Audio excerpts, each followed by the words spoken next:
We've talked about this in the past. Town ball has a rich history in Minnesota, and often generational jerseys are passed down from family to family and from member of family. That's not the case here in Glencoe. This is a team, Hobie, that is a very young team, but they're trying to carve out their own legacy. And they're really starting from scratch now in Glencoe, because it used to be father-son combinations were the story here. Not anymore. It's a new crop that's really trying to grow their own legacy here in town and at Vollmer Field.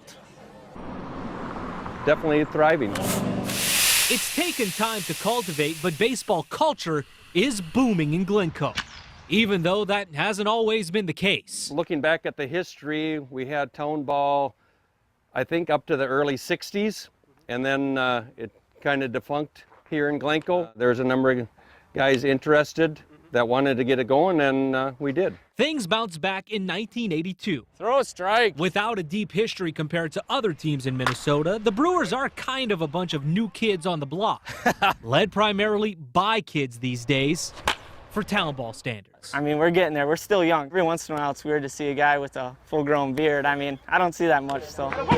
Their ages exclaim anything but experience. Average age, I would have to say under 20. Watching all the 35, 40-year-old guys playing and just taking it in and having fun with it. And now all of a sudden it's a different atmosphere. There's the veteran COLT. That is correct, 26 years old. The longest tenured and team manager. Easy to work with, being that they're my age. I've got to play with them all when I was younger, seeing everyone on the field. And it's more of like we work together instead of me just managing. It's a lot of fun out here, but every once in a while I get picked on for stupid stuff. And 16-year-old Jake getting his driver's license while getting into town ball for the first time, all in the same summer. Actually, driving to the games is nice instead of biking down from my house. Hopefully, if we stick together, we'll hopefully get pretty good here in the next couple of years. For these youthful ball players, it's not easy being green.